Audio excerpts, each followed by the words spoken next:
Hello मेरे प्यारे दोस्तों, मैं आपका अनुराग गौतम फिर हाजिर हूँ अर्थव्यवस्था की अगली कक्षा के रूप में।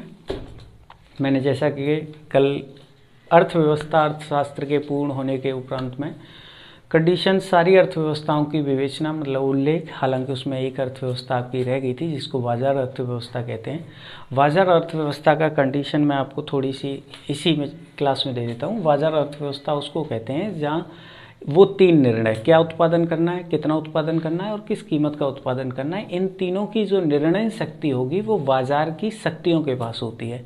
और बाजार की शक्तियों की अगर बात की जाती है तो बाजार की दो शक्तियां मानी जाती हैं, जिसमें मांग और पूर्ति दो शक्तियां काम करती हैं। जिसमें मांग पूर्ति के संबंध मतलब आपसी संबंध के तौर पे आप ये कह सकते हैं कि उनके बीच के संबंध ये तय करेंगे कि आपकी वस्तु महंगी रहेगी कि स्थिर रहेगी। उसकी मतलब वस्तु की कीमत की बात कर रहा हूँ। वस्तु की कीमत स्थिर रहेगी, कीमत हाई रहेगी या कीमत लो रहेगी, मतलब या महंगी होगी वस्तु या लो होगी। उस कंडीशन में क्या होगा कि जैसे अगर मांग ज़्यादा है पूर्ति से और पूर्ति कम है, मांग कम है पूर्ति से। तीसरी कंडीशन रहेगी कि मांग बराबर है पूर्ति के।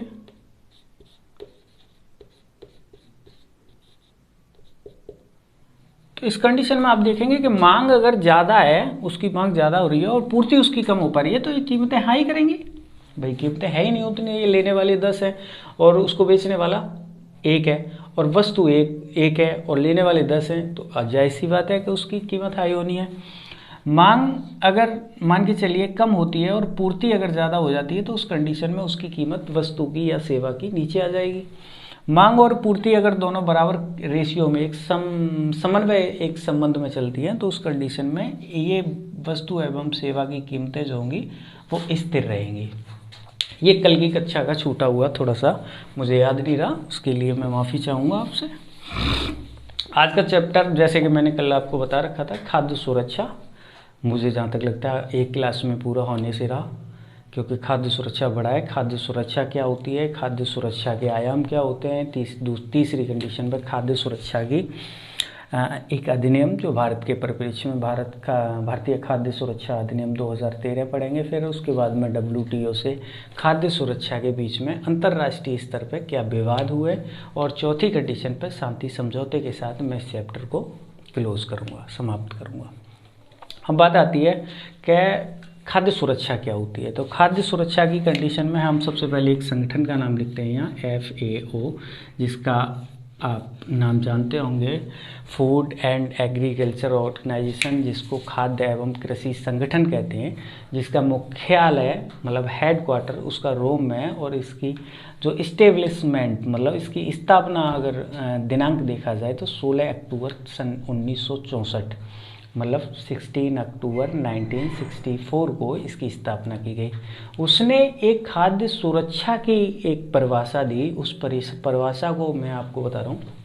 खाद्य सुरक्षा का अर्थ है सभी लोगों को पर्याप्त मात्रा में उचित पोषण के साथ एक उचित पोषण युक्त भोजन निरंतरता के साथ मिले। इसका मतलब है कि सभी लोगों को, जितने लोग हैं, उसको पर्याप्त मात्रा में उचित पोषण युक्त भोजन एक निरंतरता के साथ मिलता है। तो उस कंडीशन में हम खाद्य सुरक्षा का इसको गारंटी दे सकते हैं, खाद्य सुरक्षा का नाम दे सकते हैं। खाद्य की सुरक्षा आपको दी जा रही है, इसका मतलब आपका जो खाद्य पदार्थ है उसमें पोषण तत्व होने चाहिए, उसमें निरंतरता का एक तत्व अगर शामिल होता है तो आप ऐसा मान सकते हैं कि जो FAO की एक परिभाषा जो खाद्य सुरक्षा की दी गई, उस कंडीशन में आप उसको पूरी कर रहे हैं। अगली कंडीशन आती है खाद्य सुरक्षा के आयाम क्या हो सकते हैं। ये मैंने परिभाषा आपको बता दी कि सभी लोगों को उचित मतलब पर्याप्त मात्रा में उचित पोषण युक्त भोजन एक निरंतरता के साथ मिलेगा तो आप उसको खाद्य सुरक्षा का नाम देंगे। अगली कंडीशन आती है कि उसके आयाम कितने होते हैं। तो आयाम सर 3 होते हैं खाद्य पदार्थ की। पहले तो आप उपलब्धता देखेंगे, उपलब्धता को तय करें पहले। दूसरा आयाम कहता है कि खाद्य पदार्थ की उपलब्धता तो अगर मान के चलिए आपकी परिपूर्ण तरीके से आपकी एक मतलब ठीक ठाक सरप्लस में चल रही है, मगर लोगों की उस खाद्य पदार्थ तक पहुंच जो है वो उस कंडीशन में आप बताइए कि पहुंच सुलभ है या दुर्लभ है। तो दूसरा आयाम आपका ये हुआ। तीसरा आयाम खाद्य सुरक्षा को समुचित उपभोग कर पा रहे हैं कि नहीं कर पा रहे हैं। अगर उपभोग नहीं कर पा रहे हैं तो इसका मतलब ये तीसरा आयाम आप छोड़ रहे हैं। अगली कंडीशन के रूप में आएगा कि एक FAO ने ही इस 3 आयामों के बाद एक चौथा आयाम जोड़ा, जिसको आप सतत कह लीजिए या निरंतरता कह लीजिए या सस्टेनेबिलिटी कह लीजिए। कुल मिला के कंडीशन ये आई कि अगर आयाम देखे जाएं तो FAO के अंतर्गत खाद्य एवं कृषि संगठन के परिभाषा के अंतर्गत खाद्य सुरक्षा के 4 आयाम आप मान के चलेंगे। पहला, खाद्य सुरक्षा, खाद्य पदार्थ की उपलब्धता, खाद्य पदार्थ तक लोगों की पहुंच सुनिश्चित, सुलभ या दुर्लभ के रूप में आप देखेंगे कि ऐसा तो नहीं है पहुंच ही नहीं पा रहा। तीसरी कंडीशन आपने देखा है कि उसका उपभोग खाद्य पदार्थ का, और चौथा मैंने आपको अभी बताया कि उसकी निरंतरता एवं सस्टेनेबिलिटी कह लीजिए, उसको सतत कह लीजिए। तो ये 4 की कंडीशन के बाद अगर ओवरऑल उसकी अगर परिभाषा देखी जाए तो इस प्रकार खाद्य सुरक्षा का अर्थ खाद्यान्नों का उत्पादन पर्याप्त मात्रा में होना चाहिए। पर्याप्त मात्रा कैसे? उसका संग्रहण या उसका भंडारण या उसका संरक्षण इस प्रकार हो कि उसकी पौष्टिकता जो है वो बनी रहे। तो इस चीज़ की कंडीशन में प्रत्येक व्यक्ति के लिए दीर्घ काल में खाद्यान्न की एक आप मान के चलिए उपलब्धता देख सकते हैं या नियत कर सकते हैं कि मान के चलिए हम ऐसे इतना उपभोग करें, इस तरीके से उपभोग करें, इस मायनों में मतलब अपने आप को हम देखें कि सततता या निरंतरता मतलब अगली पीढ़ी ऐसे संसाधनों का दोहन करना जो अगली पीढ़ी भी इस चीज़ के लिए मतलब उपभोग कर सके या वो भी इसके लिए मतलब हम उसकी पीढ़ी के चिंता में उन संसाधनों पे कम खर्च करें, कम बहन करें या उस पर कम बोझ डालें, इस चीज़ के तौर में देखा जाता है। अब कंडीशन आती है कि UN, तो UN मानवीयता के मुद्दों में आपने देखा है कि सर्वप्रथम रहता है और कंडीशन ये रहती है कि वैश्विक स्तर पर अगर देखा जाए तो वो संगठन एक ऐसा संगठन है जिसकी तकरीबन मान्यताएं सारे देश मानने के लिए तकरीबन बाध्य होते हैं। हालांकि संप्रभुता देखिए सभी देशों के साथ है, कोई ऐसा नहीं है कि अगर UN कहता है ज़बरदस्ती तौर तरीके से हर एक देश मान ही लेगा। हालांकि उसकी अपनी तरफ की कुछ ऐसे मुद्दे ऐसे होते हैं मानवीय प्रकृति के जिसको मानना हर एक देश के लिए एक लाभदायक मान लीजिए एक तरीके से। तो UNO ने 2015 में सतत विकास UNO ने सबसे पहला प्रयास किया 2015 में। 2015 में UNO ने क्या किया कि 17 लक्ष्य घोषित किए, 17 लक्ष्य जिसको SDG यानी कि सस्टेनेबल डेवलपमेंट गोल जिसको कहेंगे आप, एक तरह 17 लक्ष्यों को शामिल किया जिसमें पूरे विश्व में 2030 तक इन लक्ष्यों को प्राप्त करना था, जिसमें सबसे महत्वपूर्ण दर्जे की अगर कोई लक्ष्य रखा गया उसको शून्य भुखमरी प्राप्त करना रखा गया कि हमको सबसे पहला लक्ष्य या सबसे बड़े पैमाने पर अगर वरीयता किसी लक्ष्य को देनी है तो वो शून्य भुखमरी की प्राप्ति को देनी है। आगे की कंडीशन में अब भाई UNO अगर इसकी शुरुआत करता है तो देश में हमारे में भी हलचल होनी चाहिए।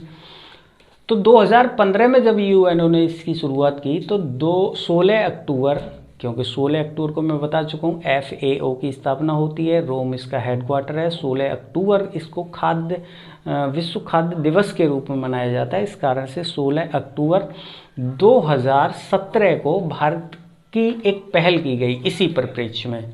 तो उसने शून्य भुखमरी को एक कार्यक्रम के उद्देश्य के रूप में या उसे पूरा कर शून्य भुखमरी की प्राप्ति के लिए अपने कुछ कदम बढ़ाए, जिसमें 2030 तक जो UNO ने एक मेन वरीयता क्रम में सबसे पहले रखने वाला एक जो लक्ष्य था शून्य भुखमरी, उसको प्राप्ति के लिए भारत सरकार ने 2030 तक ही प्राप्त करने के लक्ष्य रखे। अब कंडीशन आती है भारत ने लक्ष्य रखे तो उसके लिए प्रयास क्या किए, उसके लिए तकरीबन कुछ तो कदम बढ़ाए होंगे। तो भारत सरकार ने 3 जिले ऐसे रहे, 3 जिलों में एक सबसे पहला जिला ये मैं बता चुका हूँ। अच्छा, दूसरी कंडीशन, पहला प्रयास इन्होंने किया, इंडिया दूसरा प्रयास करेगी भारत की तरफ से। 16 अक्टूबर 2017 को ये प्रयास किया गया। 16 उसमें शून्य भुखमरी को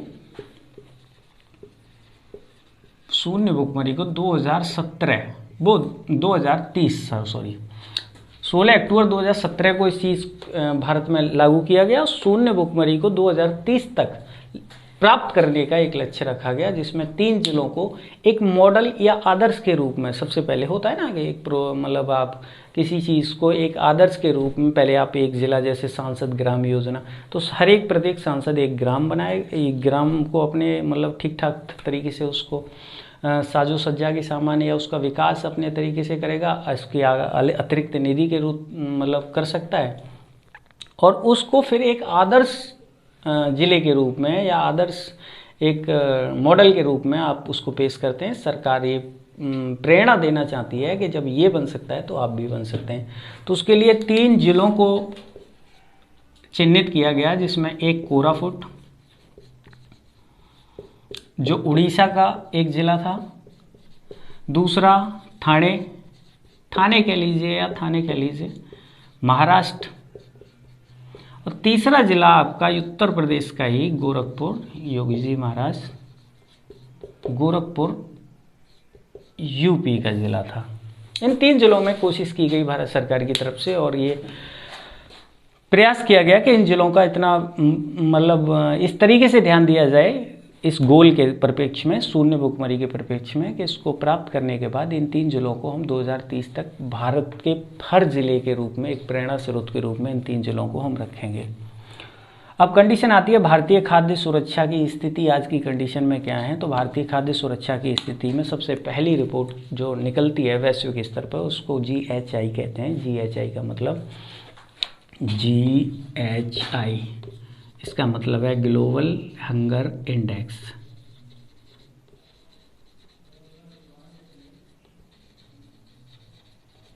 ग्लोबल हंगर इंडेक्स, तो ये कंडीशन ये रहती है कि ग्लोबल हंगर इंडेक्स जो निकलती है उसको पहले जो निकालती थी IFPRI, जिसको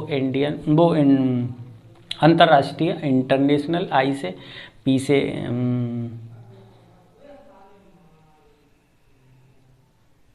IFPRI, Indian international for food policy research institution, IFPRI होता है सर, सॉरी उसके लिए माफ़ी चाहूँगा। IFPRI पहले करती थी। IFPRI के बाद आज की कंडीशन में इसको 2 संस्थाएं, जिसमें पहली संस्था का नाम है the concern of world wide, and एक दूसरी संस्था का नाम है well hunger health global hunger index, जो इस दोनों की संयुक्त रूप से रिपोर्ट निकाली जाती है GHI की। उस GHI की कंडीशन ये रहती है कि वो आधार तत्व के रूप में 3 चीज़ों को लेके चलती है, जिसमें 3 चीज़ों के आधारों पर वो ये तय करती है कि वैश्विक भुखमरी सूचकांक में कौन सा देश किस पायदान पर स्थित रहेगा या उसकी अवस्थिति क्या रहेगी। तो उसमें 3 सबसे पहले लक्ष्य रखे गए, उसके आधार माने गए। उसमें अल्प वजन, अल्प पोषण एवं बाल मृत्यु दर, ये 3 पोषण मैं लिख देता हूँ एक बार। आप पहला अल्प पोषण, वैसे मैं आपको एक चीज़ बताऊं, इसको आप लिख लीजिए, इसको सुना होगा आपने, ये वाली रिपोर्ट IFPRI वाली जो रिपोर्ट आ रही है, पहले तो IFPRI करती थी, अब जो कर रही है द कंसर्न वर्ल्ड वाइड एक संस्था होगी, दूसरी well hunger health global hunger index. ये इसको याद रखिएगा, ये बड़ी प्यारी PCS लेवल या और किसी एग्जाम में ये संस्था पूछ ली जाती है कि ग्लोबल हंगर इंडेक्स को जारी करने वाली संस्था कौन सी है। तो अगली कड़ी में तो मैंने 3 बताया कि 3 उस आधारों के रूप में काम करता है। तो एक होता है अल्प पोषण, अल्प वजन, और तीसरा था बाल मृत्यु दर। अब कंडीशन ये रही कि अल्प पोषण और अल्प वजन और बाल मृत्यु दर। अब इसी ने बाद में अल्प वजन की बजाय इसने कंडीशन में एक बदलाव किया कि अल्प वजन जो था, अल्प वजन को हटाने के बाद इसने 2 नए जोड़ दिए और 1 हटा दिया। इसकी कंडीशन रखी, उसमें बाल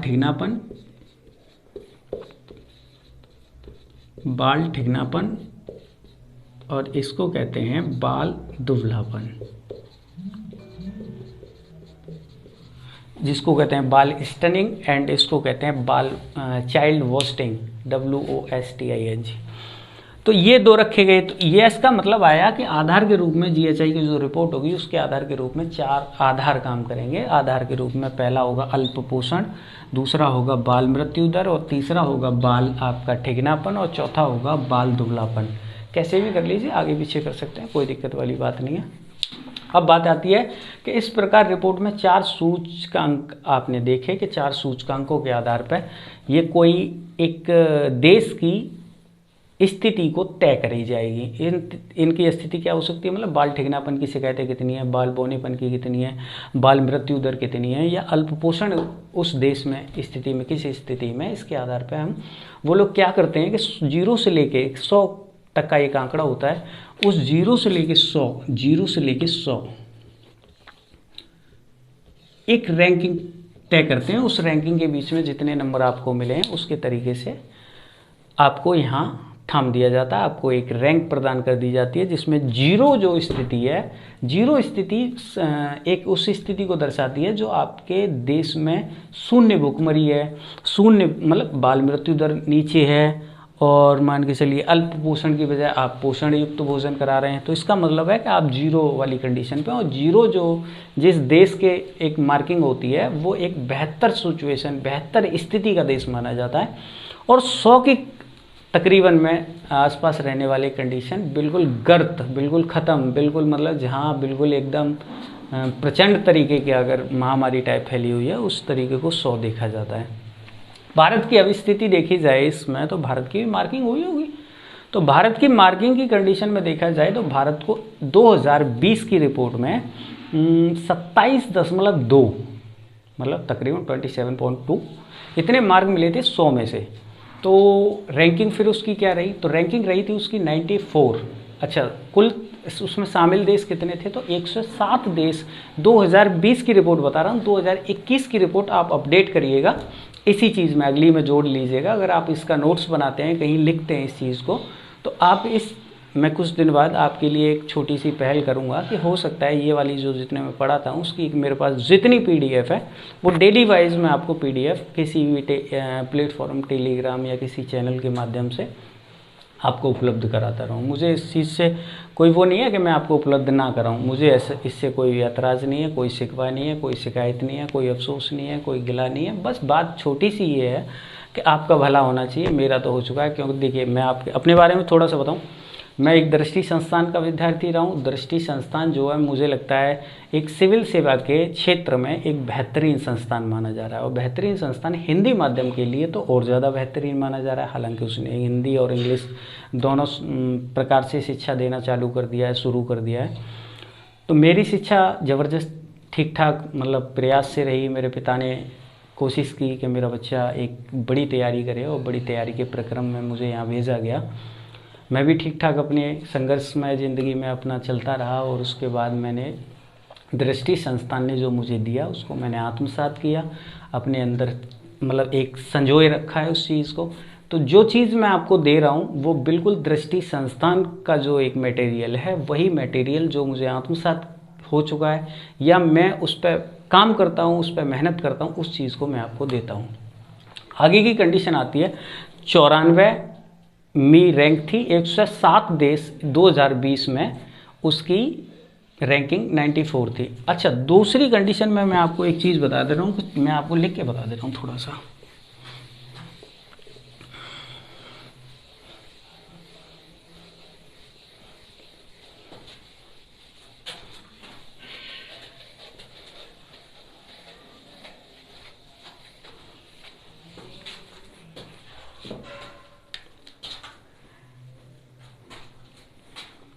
दो 2015, 2016, 2017, 2018 और 2019 और 2020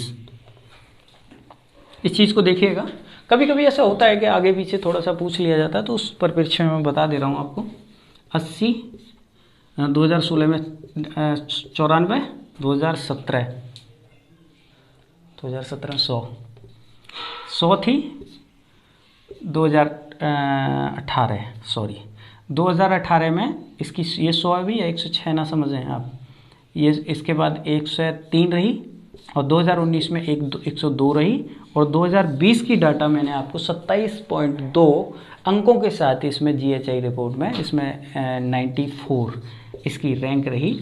अगर इसका 94 रैंक की समीक्षा की जाए तो ब्रिक्स देश जितने हैं, ब्रिक्स का मतलब BRICS, ब्रिक्स आप जानते होंगे, तो Brazil, Russia and India and China and South Africa.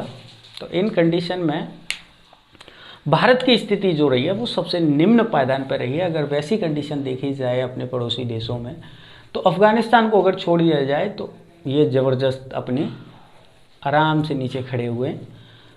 आगे चल के कंडीशन देखते हैं कि अगर इसकी स्थितियाँ सुधरी तो 2021 और 22 तो नहीं आई होगी, 2021 की रिपोर्ट आप इसमें अपडेट किया गया, तो उसके हिसाब से आप उतार चढ़ाव 94 से नीचे गई है कि ऊपर गई है, ये चीज़ आप देख लीजिएगा थोड़ा सा। अब बात आती है कि इसी प्रक्रम में एक यूनिसेफ संस्था है जिसको यूनाइटेड नेशन चिल्ड्रन फंड कहते हैं, जिसमें यूनिसेफ की एक रिपोर्ट आती है जिसमें यूनिसेफ कह रहा है कि 10 लाख जो बच्चे हैं या व्यक्ति हैं, हर वर्ष की बात कर रहा है, 10 लाख व्यक्ति बच्चे कुपोषण से मर जाते हैं। तो जायज़ सी बात है कि यूनाइटेड नेशन चिल्ड्रंस के परिप्रेक्ष्य में बात कर रहा है, तो ज़्यादातर मुझे लग रहा है बच्चों की बात की गई होगी।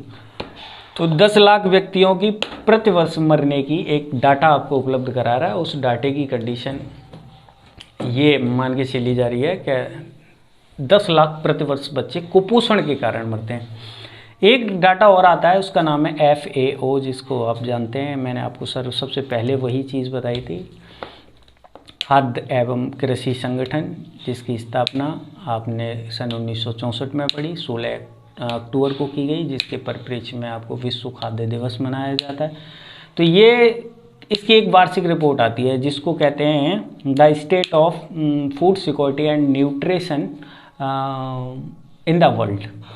तो उसकी एक रिपोर्ट थी 2020 की। ये भी रिपोर्ट उसको लिख देता हूँ मैं आपकी रिपोर्ट को।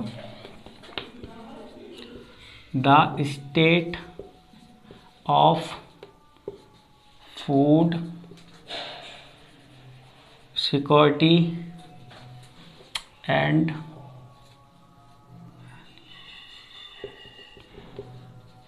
न्यूट्रिशन इन द वर्ल्ड 2020 की रिपोर्ट है सर। इस 20 की रिपोर्ट में कंडीशन ये रखी गई कि भाई डाटा क्या कह रहा था, तो डाटा कह रहा था कि प्रतिवर्ष में तकरीबन भारत की बात की गई थी कि 14% यानी कि 185 मिलियन लोग, किसकी रिपोर्ट बता रहा हूँ मैं, FAO की रिपोर्ट बता रहा हूँ, वार्षिक रिपोर्ट है जिसके इसके नाम से पेश होती है वो रिपोर्ट, मतलब पेश की जाती है। The state of the food security and nutrition in the world 2020 के आंकड़े बताऊँगा आपको। 14% ये माना गया कि 14% मतलब यानी 185 मिलियन लोग अल्पपोषित का मतलब एक होता कुपोषण, एक होता अल्पपोषण। तो अल्पपोषण का मतलब होता है कि जैसे आप 500 ग्राम खाने का आपकी एक स्टेमिना है और आपको आवश्यकता है, आप इतनी एनर्जी बर्न करते हैं, तो उस कंडीशन में देखा जाए आपकी एनर्जी 500 ग्राम खाना खाने की है और आपकी आवश्यकता शरीर की 500 ग्राम की है, और आपको दिया अगर 350 ग्राम या 300 ग्राम दिया जा रहा है, तो उस कंडीशन में हम मानेंगे कि अल्प पोषण है, मतलब पोषण का अल्प कर देना, मतलब उसकी कमी कर देना। तो ये अल्प पोषण जैसी कंडीशन रही। एक होता कुपोषण। कुपोषण की क्या स्थिति होती है कि कुपोषण में आपको मात्रा क्वांटिटी तो उतनी मिली 500 ग्राम, मगर कंडीशन क्या रही भाई, दूध है, दूध में मान के चलिए पानी कर दीजिए आप, तो 1 गिलास दूध है जो 1 गिलास दूध, मगर उसके आप पोषक तत्व जो हैं उसका आप जो स्तर है वो नीचे ला चुके हैं। तो इसका मतलब है कि आपको क्वांटिटी पूरी दी जाती है मगर उसके पोषक तत्वों में कमी कर दी जाती है, उसे आप कुपोषण कहते हैं। अब बात आती है कि 185 मिलियन अल्पपोषण के शिकार हैं। अगर वैश्विक स्तर पर इसको देखा जाए तो 820 मिलियन ये डाटा आता है कि पूरे उसमें 14% भारत की पॉपुलेशन यानी कि 185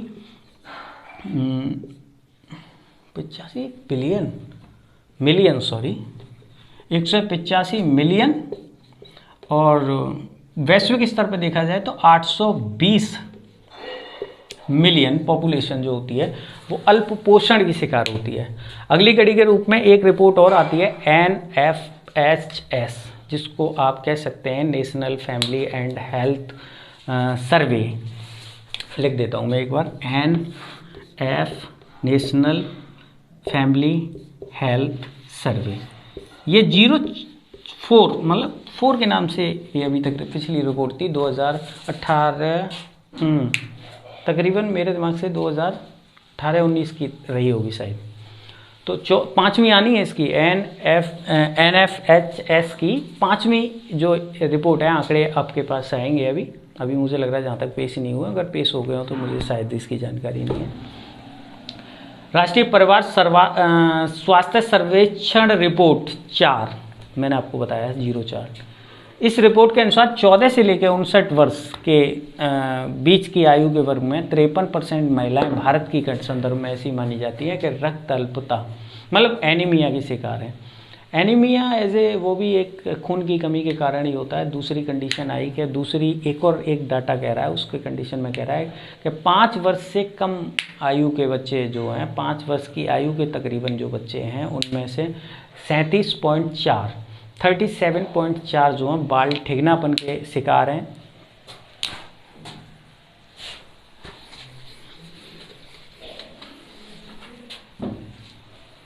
NFHS 04 की रिपोर्ट है। क्या कह रही है? तकरीबन 58% महिलाएं एनीमिया की शिकार हैं। 5 वर्ष से या 5 वर्ष की आयु के बच्चे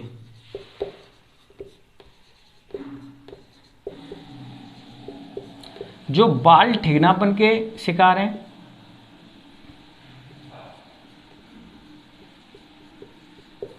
(37.4%)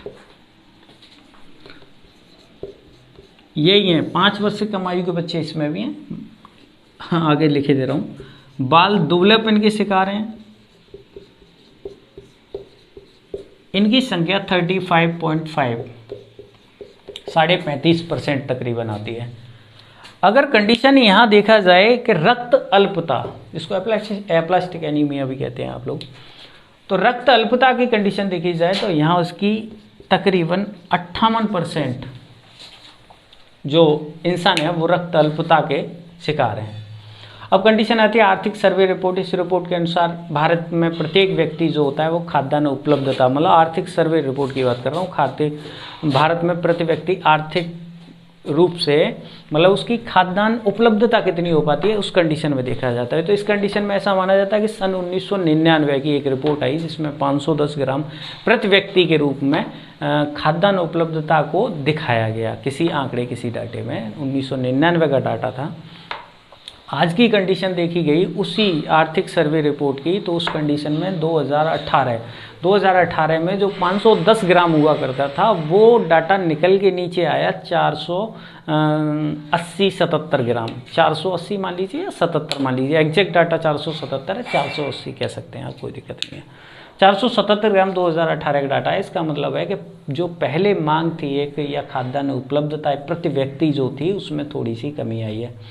एक रिपोर्ट और आती है अगले चरण में। इस रिपोर्ट के बाद फिर 1-2 रिपोर्ट और बची हैं, उसके बाद फिर मैं आपको राष्ट्रीय खाद्य सुरक्षा अधिनियम 2013 जो भारत के लिए बड़ा प्यारा सा और वैश्विक स्तर पर सबसे ज़्यादा जनसंख्या को कवर करने वाला कानून कहा जाता है। इससे बड़ी जनसंख्या में कोई कानून, और भारत के परिप्रेक्ष्य में भी उसमें देखा जाए तो तकरीबन 80 करोड़ जनसंख्या उससे लाभान्वित होती है। अगर शहरीकरण की बात की जाए तो उसमें शहरीकरण में 50% और ग्रामीण क्षेत्र में उसकी 75% जनसंख्या उसके अंदर कवर की जा रही है।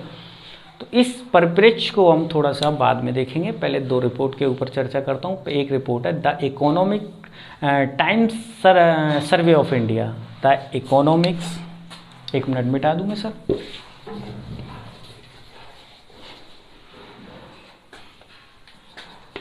The economic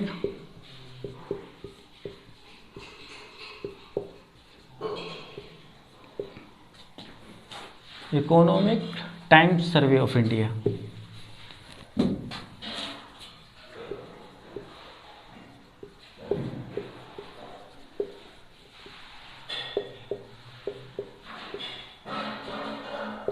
ये भी अपना डाटा दे रही है। इस डाटे में कहा गया है कि 2018 की ये रिपोर्ट थी, 2018 इनकी रिपोर्टें कुछ आगे पीछे आती रहती हैं, इस कारण से डाटा पुराना लेना पड़ सकता है। तो उसने कहा था कि 2050 तक भारत की पॉपुलेशन, भारत की जनसंख्या एक वृद्धि दर अगर देखी जाए, प्रति व्यक्ति वृद्धि दर मतलब प्रति वर्ष वृद्धि दर देखी जाए जनसंख्या पॉपुलेशन में, तो इतनी बढ़ रही है कि 2050 तक हमें अगर बढ़ी हुई पॉपुलेशन, जितनी पॉपुलेशन आज है और 2050 में हमारी पॉपुलेशन रहती है, तो उसके लिए हमें तकरीबन 333 मिलियन टन इतना खाद्यान्न हमें अतिरिक्त चाहिएगा। मगर भारत की उपज के तौर पर देखा जाए तो आज की कंडीशन में 298 बिलियन टन हम खाद्यान्न उत्पादन करते हैं। इस कंडीशन में दो चिंतनीय बातें यहाँ काम कर रही हैं कि जिसमें ग्लोबल वार्मिंग में ऐसा माना जाता है कि 1 से 1.5% मंचली तापांतर में कुछ बदलाव हो रहे हैं ग्लोबल वार्मिंग की वजह से, जिसमें से ऐसा माना जाता है कि अगर टेम्परेचर 1 से लेकर 1.5% अगर बढ़ता है तो उस कंडीशन में उसका प्रभाव गेहूं या चावल या खाद्यान्न फसल के ऊपर पड़ सकता है, जिसके कारण खाद्यान्न जो आपका उत्पादन होता है प्रतिवर्ष में उस पर थोड़ी सी कमी आ सकती है। और कमी आने के परिप्रेक्ष्य में ऐसा माना जाता है कि 2050 की जो पॉपुलेशन होगी उसमें जो पॉपुलेशन की खाद्यान्न मांग जो होगी और भारत के द्वारा जो खाद्यान्न उत्पादन जो होगा, उन दोनों में एक अंतराल आप नहीं बना पाएंगे, इसलिए एक चिंता का विषय देखा जाता है। दूसरी कंडीशन, एक रिपोर्ट और बची है सर, कृषि एवं किसान कल्याण मंत्रालय, कृषि एवं किसान है भैया, इसको तो पढ़िए यार, कृषि एवं किसान कल्याण मंत्रालय।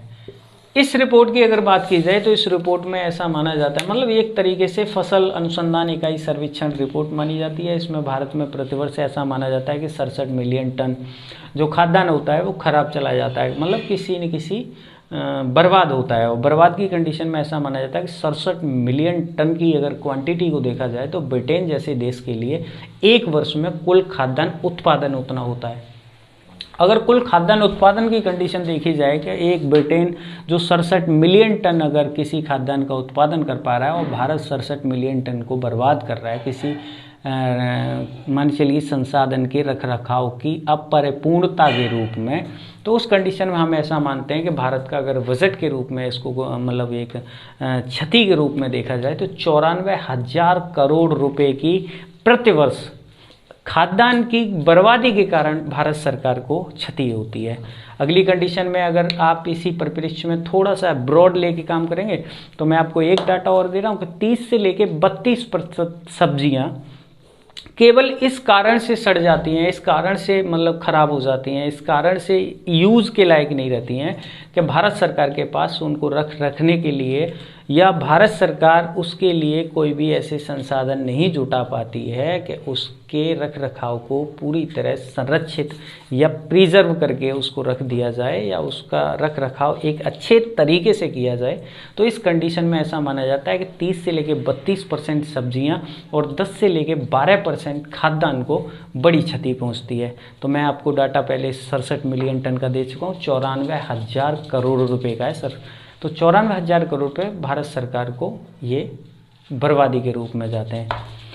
अगली कंडीशन इसके लिए यही है सर, राष्ट्रीय खाद्य सुरक्षा अधिनियम 2013 और 2013 को मैं अब कल आपसे इस पर चर्चा करूँगा। बड़े ब्रॉड मतलब एक आप पीस खोल दीजिएगा उसके, मैं उसका जवाब दूंगा आपको, हर एक प्रश्न का जवाब दूंगा।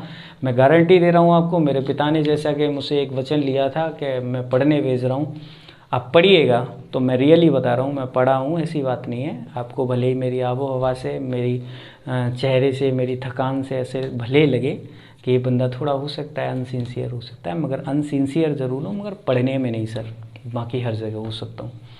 तो बाकी इन छोटे से सिलेबस को पूर्ण किया आज हमने, और राष्ट्रीय खाद्य सुरक्षा अधिनियम अगली कक्षा में मैं यहीं से स्टार्ट करूँगा। कल की कक्षा की जो स्टार्टिंग पॉइंट होगा मैं आज की कक्षा में बताऊंगा, परसों का होगा वो कल बताऊंगा। कुल मिला के मैं एक सिस्टमेटिक ज़िंदगी जीता हूँ, सिस्टमेटिक ही आपको शिक्षा उपलब्ध दूंगा। जितना मटेरियल है मेरे पास उतना भी देने की पूरी कोशिश करूँगा। आप लोगों का सहयोग चाहिए थोड़ा सा, मेरी आपसे हाथ जोड़कर जरा सी थोड़ी सी हम्बल रिक्वेस्ट है कि प्लीज़ जिस चैनल पे ये मतलब अपलोड की जाती है, आप लोगों के लिए सेवाएं दी जा रही हैं, उसको थोड़ा सा सब्सक्राइब करिए, थोड़ा सा शेयर करिए, अपने दोस्तों से बोलिए, तो थोड़ा सा मेरा भी फ़ायदा हो।